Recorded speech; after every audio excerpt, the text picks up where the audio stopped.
Habits of Thrift. By Samuel Smiles. The great matter is to learn to rule oneself. Goethe.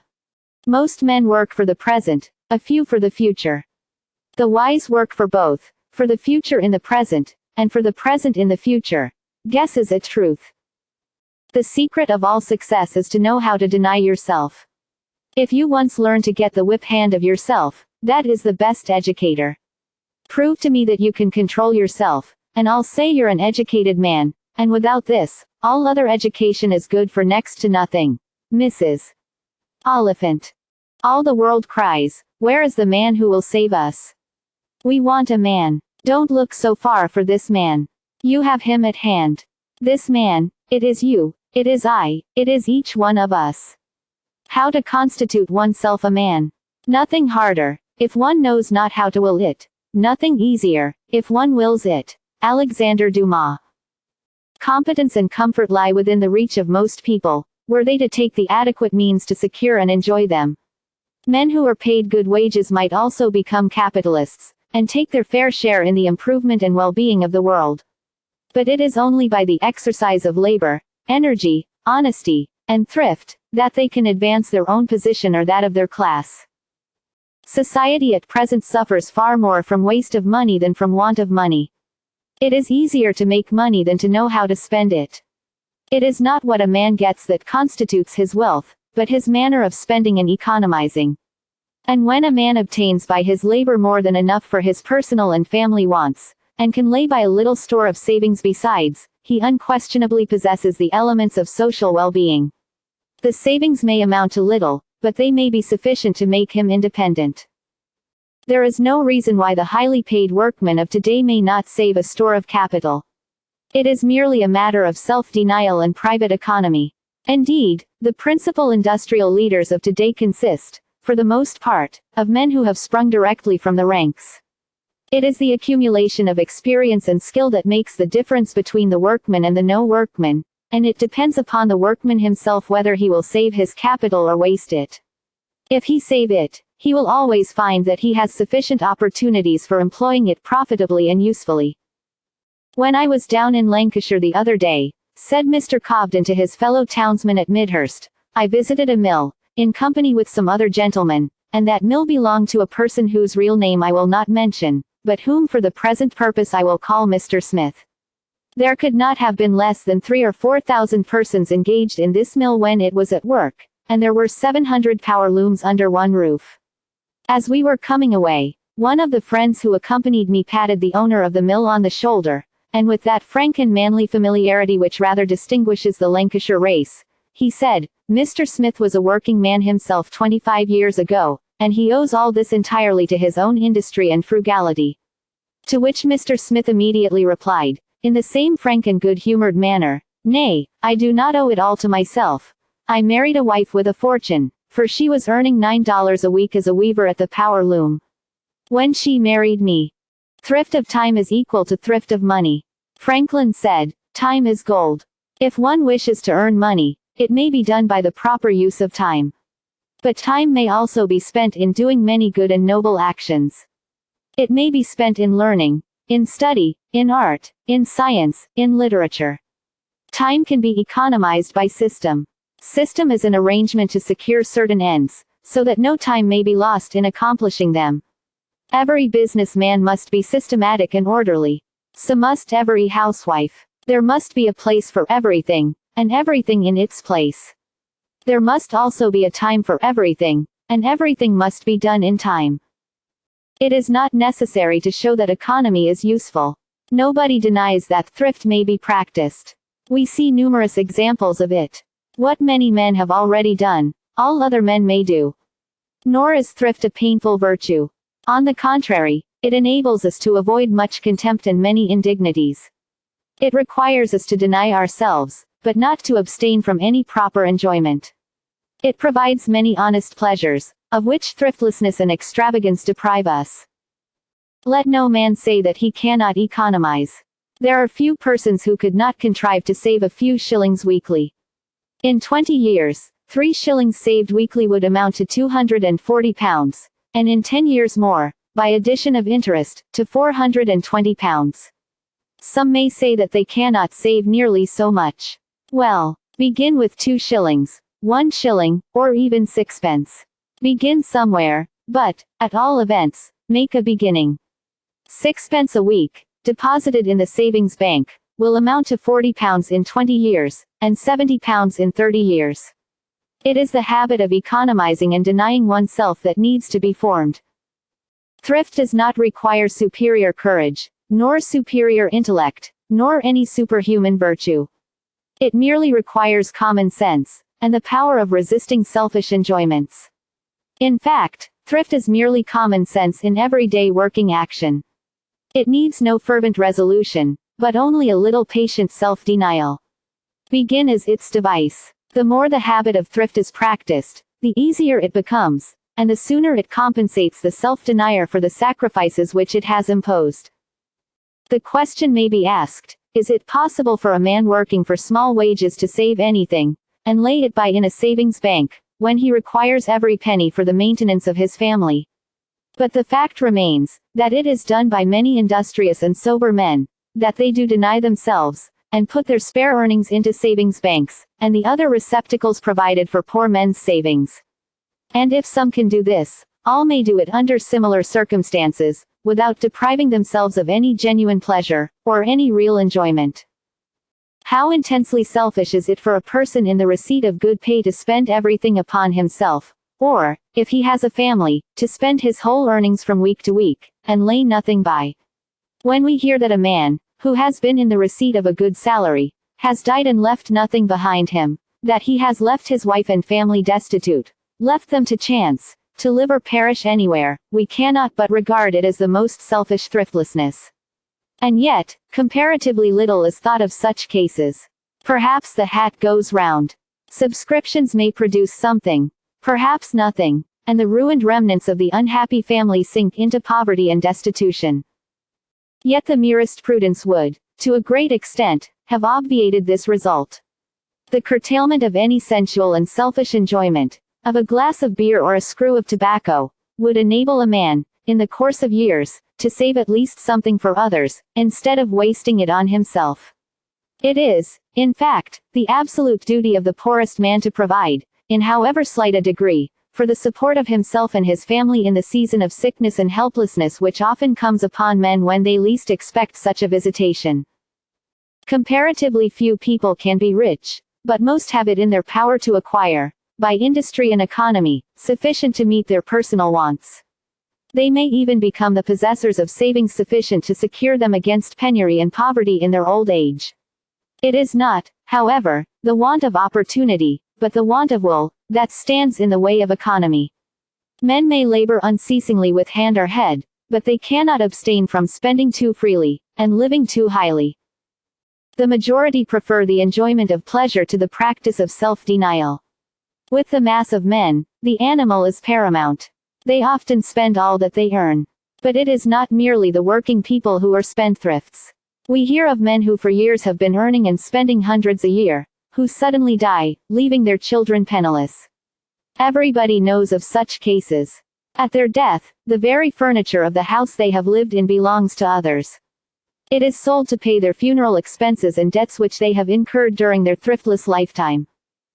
Money represents a multitude of objects without value, or without real utility, but it also represents something much more precious, and that is independence. In this light it is of great moral importance. As a guarantee of independence, the modest and plebeian quality of economy is at once ennobled and raised to the rank of one of the most meritorious of virtues. Never treat money affairs with levity, said Bulwer. Money is character. Some of man's best qualities depend upon the right use of money, such as his generosity, benevolence, justice, honesty, and forethought. Many of his worst qualities also originate in the bad use of money, such as greed, miserliness, injustice, extravagance, and improvidence. No class ever accomplished anything that lived from hand to mouth. People who spend all that they earn, are ever hanging on the brink of destitution. They must necessarily be weak and impotent, the slaves of time and circumstance. They keep themselves poor. They lose self-respect, as well as the respect of others. It is impossible that they can be free and independent. To be thriftless is enough to deprive one of all manly spirit and virtue. But a man with something saved, no matter how little, is in a different position. The little capital he has stored up is always a source of power. He is no longer the sport of time and fate. He can boldly look the world in the face. He is, in a manner, his own master. He can dictate his own terms. He can neither be bought nor sold. He can look forward with cheerfulness to an old age of comfort and happiness. As men become wise and thoughtful, they generally become provident and frugal. A thoughtless man, like a savage, spends as he gets, thinking nothing of tomorrow, of the time of adversity, or of the claims of those whom he has made dependent on him. But a wise man thinks of the future. He prepares in good time for the evil day that may come upon him and his family, and he provides carefully for those who are near and dear to him. What a serious responsibility does the man incur who marries? Not many seriously think of this responsibility. Perhaps this is wisely ordered. For much serious thinking might end in the avoidance of married life and its responsibilities. But, once married, a man ought forthwith to determine that, so far as his own efforts are concerned, want shall never enter his household, and that his children shall not, in the event of his being removed from the scene of life and labor, be left a burden upon society. Economy with this object is an important duty. Without economy, no man can be just, no man can be honest. Improvidence is cruelty to women and children, though the cruelty is born of ignorance. A father spends his surplus means in drink, providing little, and saving nothing, and then he dies, leaving his destitute family his lifelong victims. Can any form of cruelty surpass this? Yet this reckless course is pursued to a large extent among every class. The middle and upper classes are equally guilty with the lower class. They live beyond their means. They live extravagantly. They are ambitious of glare and glitter, frivolity and pleasure. They struggle to be rich, that they may have the means of spending, of drinking rich wines, and giving good dinners. When Mr. Hume said in the House of Commons, some years ago, that the tone of living in England was altogether too high, his observation was followed with loud laughter. Yet his remark was perfectly true. It is far more true now than it was then. Thinking people believe that life is now too fast, and that we are living at high pressure. In short, we live extravagantly. We live beyond our means. We throw away our earnings, and often throw our lives after them. Many persons are diligent enough in making money, but do not know how to economize it, or how to spend it. They have sufficient skill and industry to do the one, but they want the necessary wisdom to do the other. The temporary passion for enjoyment seizes us, and we give way to it without regard to consequences. And yet it may be merely the result of forgetfulness, and might be easily controlled by firmness of will, and by energetic resolution to avoid the occasional causes of expenditure for the future. The habit of saving arises, for the most part, in the desire to ameliorate our social condition, as well as to ameliorate the condition of those who are dependent upon us. It dispenses with everything which is not essential, and avoids all methods of living that are wasteful and extravagant. A purchase made at the lowest price will be dear, if it be a superfluity. Little expenses lead to great. Buying things that are not wanted soon accustoms us to prodigality in other respects. Cicero said, "Not to have a mania for buying, is to possess a revenue." Many are carried away by the habit of bargain buying. Here is something wonderfully cheap. Let us buy it. Have you any use for it? No, not at present, but it is sure to come in useful, some time. Fashion runs in this habit of buying. Some buy old china, as much as will furnish a china shop. Others buy old pictures, old furniture, old wines, all great bargains. There would be little harm in buying these old things, if they were not so often bought at the expense of the connoisseur's creditors. Horace Walpole once said, "I hope that there will not be another sale, for I have not an inch of room nor a farthing left." Men must prepare in youth and in middle age the means of enjoying old age pleasantly and happily. There can be nothing more distressing than to see an old man who has spent the greater part of his life in well paid for labor, reduced to the necessity of begging for bread, and relying entirely on the commiseration of his neighbors, or upon the bounty of strangers. Such a consideration as this should inspire men in early life with a determination to work and to save, for the benefit of themselves and their families in later years. It is, in fact, in youth that economy should be practiced, and in old age that men should dispense liberally, provided they do not exceed their income. The young man has a long future before him, during which he may exercise the principles of economy, whilst the other is reaching the end of his career, and can carry nothing out of the world with him. This, however, is not the usual practice. The young man now spends, or desires to spend, quite as liberally, and often much more liberally, than his father, who is about to end his career. He begins life where his father left off. He spends more than his father did at his age, and soon finds himself up to his ears in debt. To satisfy his incessant wants, he resorts to unscrupulous means, and to illicit gains. He tries to make money rapidly. He speculates, overtrades, and is speedily wound up. Thus he obtains experience, but it is the result, not of well-doing, but of ill-doing. Socrates recommends fathers of families to observe the practice of their thrifty neighbors, of those who spend their means to the best advantage, and to profit by their example. Thrift is essentially practical, and can best be taught by facts. Two men earn, say, 5 shillings a day. They are in precisely the same condition as respects family living, an expenditure, yet the one says he cannot save, and does not, while the other says he can save, and regularly deposits part of his savings in a savings bank, and eventually becomes a capitalist. Samuel Johnson fully knew the straits of poverty. He once signed his name Imprances, or dinnerless. He had walked the streets with Savage, not knowing where to lay his head at night. Johnson never forgot the poverty through which he passed in his early life, and he was always counseling his friends and readers to avoid it. Like Cicero, he averred that the best source of wealth or well-being was economy. He called it the daughter of prudence, the sister of temperance, and the mother of liberty. His mind, his character, self-respect, originating in self-love, instigates the first step of improvement. It stimulates a man to rise, to look upward, to develop his intelligence, to improve his condition. Self-respect is the root of most of the virtues, of cleanliness, chastity, reverence, honesty, sobriety. To think meanly of one's self is to sink, sometimes to descend a precipice at the bottom of which is infamy. Every man can help himself to some extent.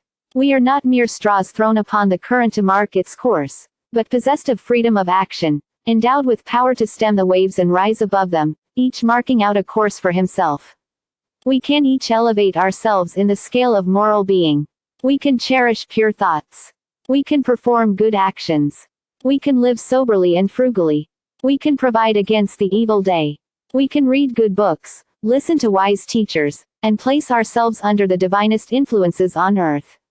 We can live for the highest purposes, and with the highest aims in view. Self-love and social are the same, says one of our poets. The man who improves himself, improves the world. He adds one more true man to the mass. And the mass being made up of individuals, it is clear that were each to improve himself, the result would be the improvement of the whole. Social advancement is the consequence of individual advancement. The whole cannot be pure, unless the individuals composing it are pure. Society at large is but the reflex of individual conditions. All this is but the repetition of a truism, but truisms have often to be repeated to make their full impression. Then again, a man, when he has improved himself, is better able to improve those who are brought into contact with him. He has more power. His sphere of vision is enlarged. He sees more clearly the defects in the condition of others that might be remedied. He can lend a more active helping hand to raise them. He has done his duty by himself, and can with more authority urge upon others the necessity of doing the like duty to themselves. How can a man be a social elevator, who is himself walking in the mire of self-indulgence? How can he teach sobriety or cleanliness, if he be himself drunken or foul? Physician, heal thyself, is the answer of his neighbors. The sum and substance of our remarks is this: in all the individual reforms or improvements that we desire, we must begin with ourselves. We must exhibit our gospel in our own life. We must teach by our own example. If we would have others elevated, we must elevate ourselves. Each man can exhibit the results in his own person. He can begin with self-respect. The uncertainty of life is a strong inducement to provide against the evil day. To do this is a moral and social, as well as a religious duty. He that provideth not for his own, and especially for those of his own household, hath denied the faith, and is worse than an infidel. The uncertainty of life is proverbially true.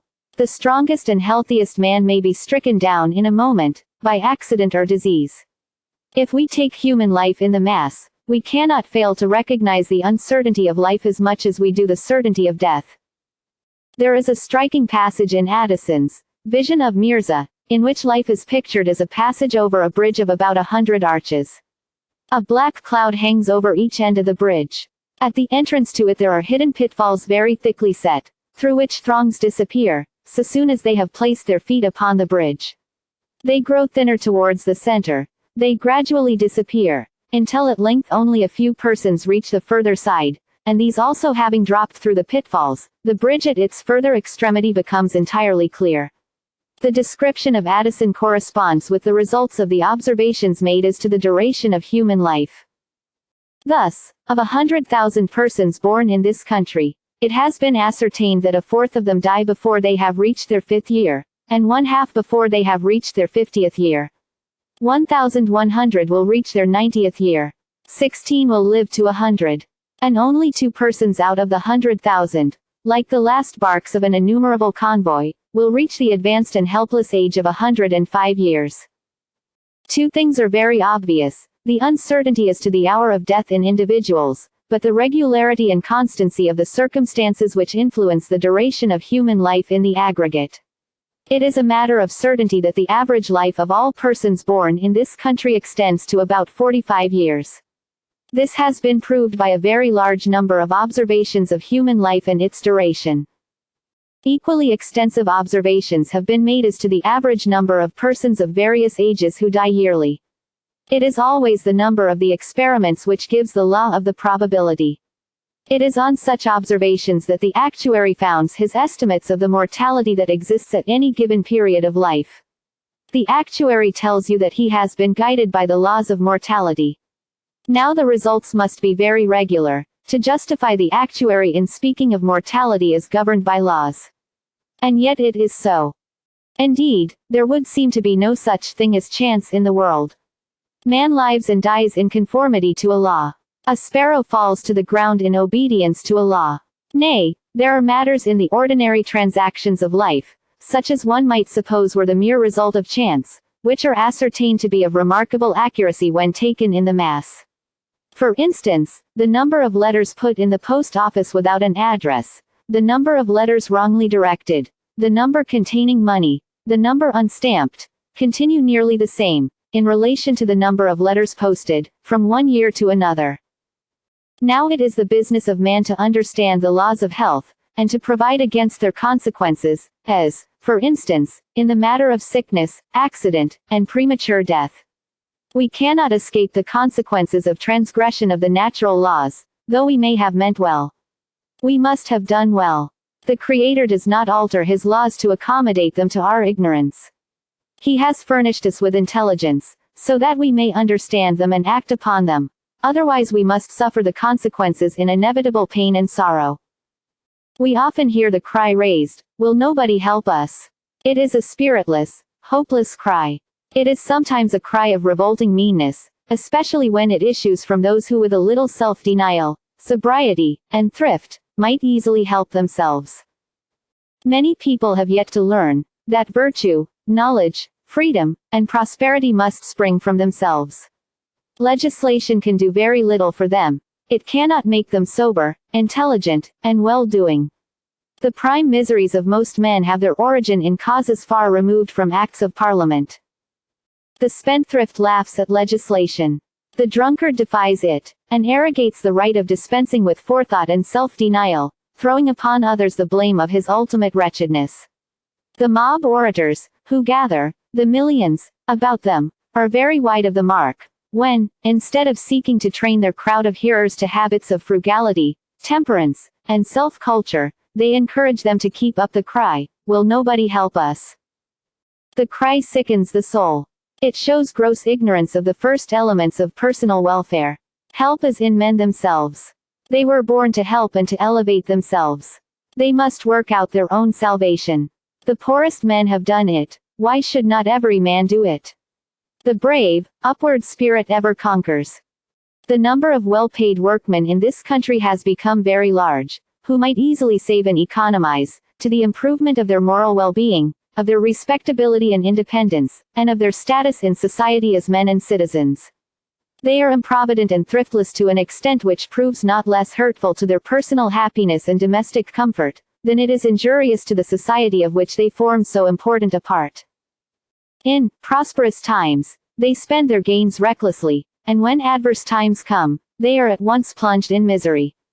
Money is not used, but abused, and when wage-earning people should be providing against old age, or for the wants of a growing family, they are, in too many cases, feeding folly, dissipation, and vice. Let no one say that this is an exaggerated picture. It is enough to look round in any neighborhood, and see how much is spent and how little is saved, what a large proportion of earnings goes to the beer shop, and how little to the savings bank or the benefit society. Prosperous times are very often the least prosperous of all times.